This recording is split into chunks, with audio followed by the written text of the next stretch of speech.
Not long ago, I received an extremely thought-provoking comment from a woman who watched a video I produced on advaita, non-dual spirituality.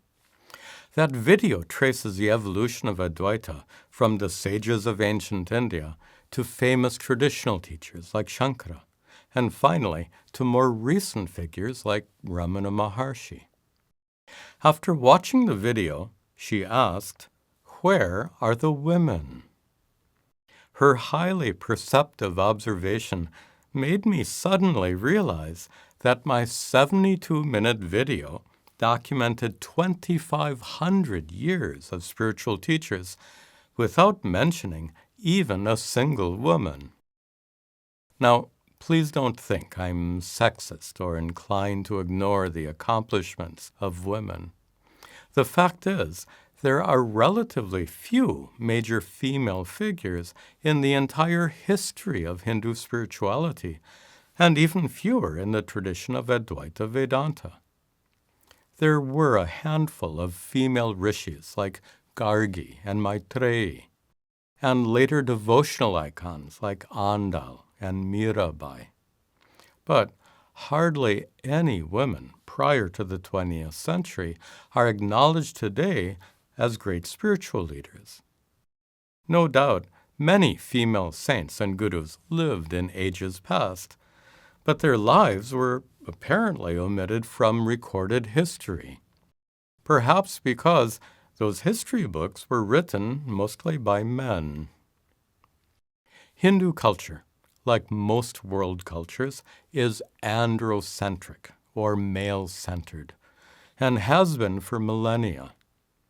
This is an unfortunate but undeniable fact.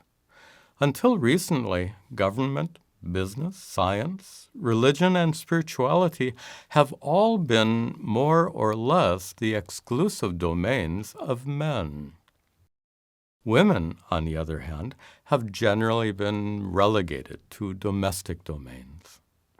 Nowadays, all this is changing rapidly. Nevertheless, past generations of India's religious and spiritual teachers lived in a highly patriarchal society, in which male gurus taught their male disciples. To make matters worse, many of them had adopted celibate lifestyles, and for that reason they vilified women as a threat to their celibacy. Today, educated people readily acknowledge the complete equality of men and women in all spheres of activity. So there's no justification for gender bias of any kind. And from the standpoint of Advaita, non-duality, your true nature, the inner divinity called atma, is pure consciousness, unborn, limitless, and eternal. As such, atma is neither male nor female. Your body is male or female, and your mind contains both masculine and feminine traits. But atma itself is genderless.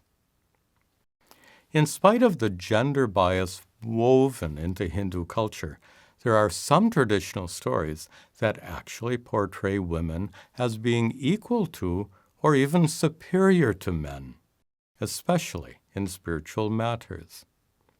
One of those stories is found in the Yoga Vasishta, a massive scripture of 29,000 verses attributed to Valmiki, the author of the Ramayana.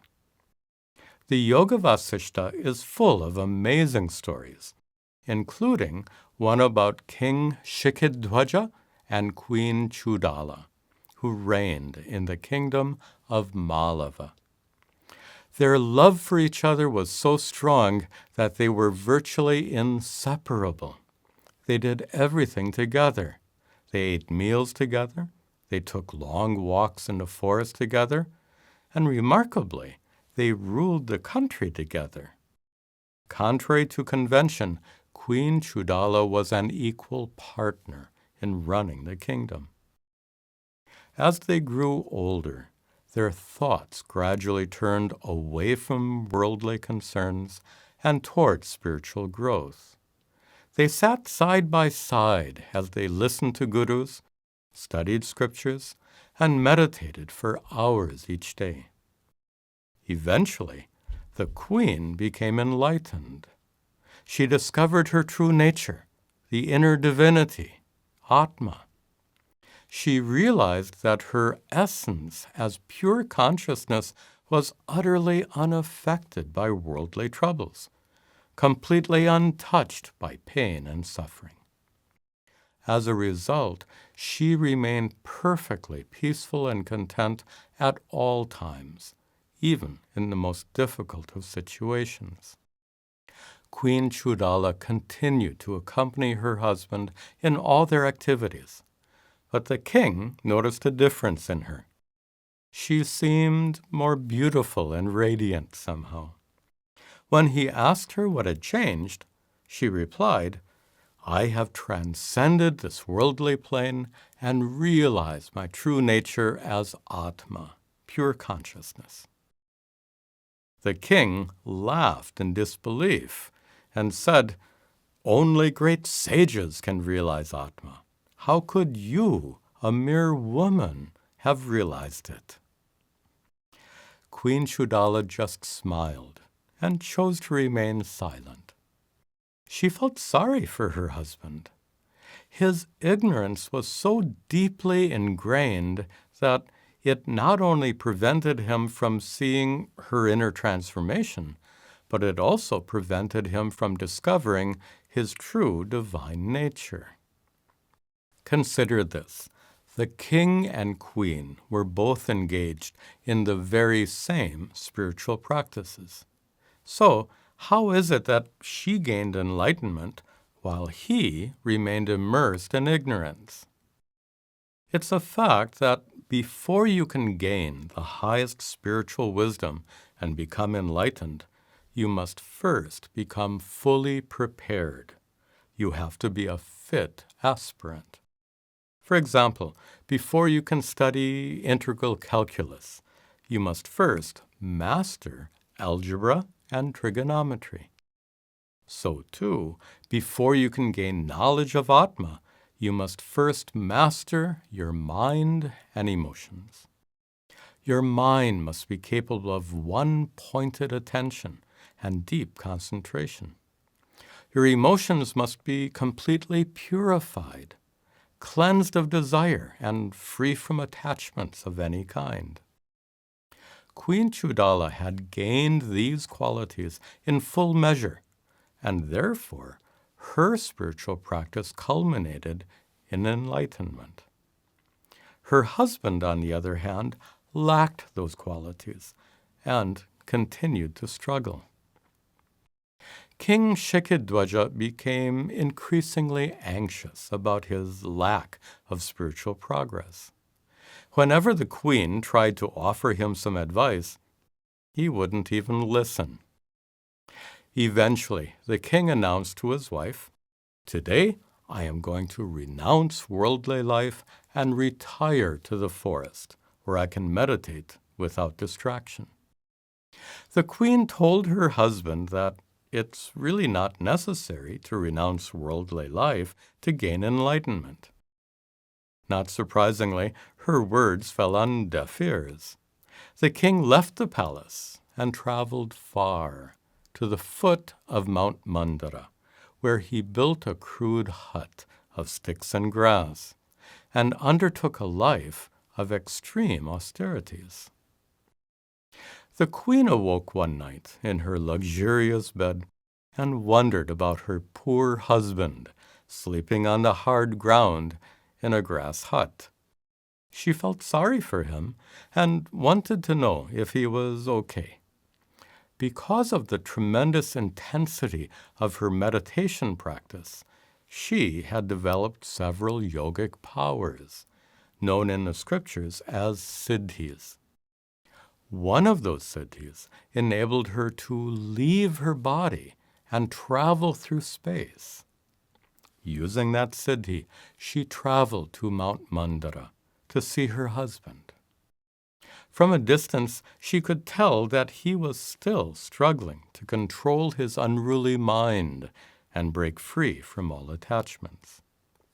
She wanted to help him, but she knew there was nothing that could be done until his ascetic practices finally helped him acquire the full measure of preparedness he needed for enlightenment.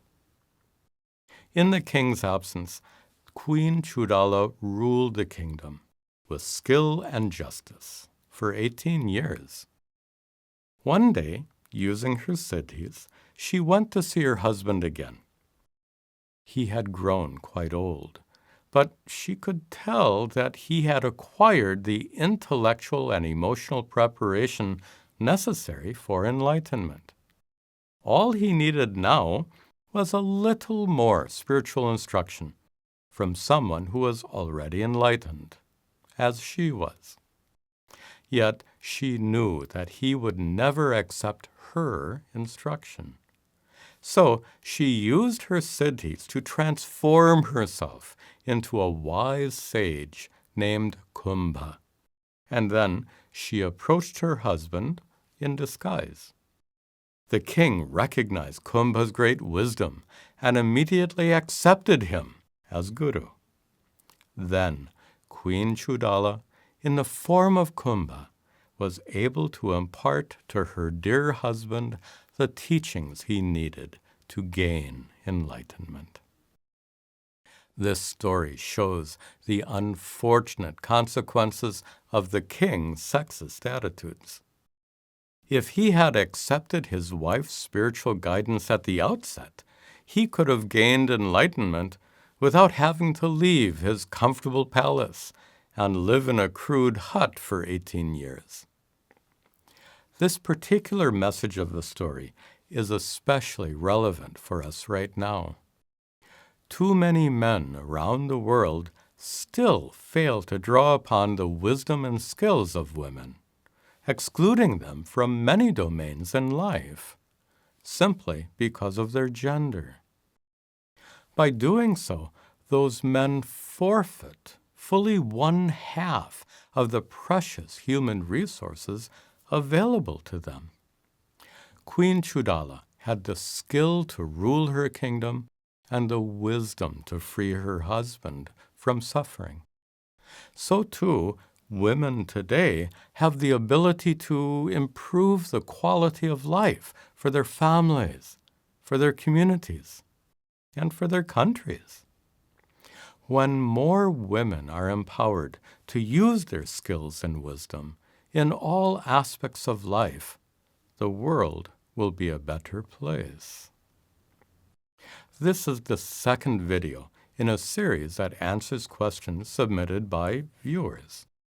If you have a question that would serve as a good topic for a video like this one, please email me at this address, and be sure to indicate video question as the subject of the email. I'll try to address your question in a future video.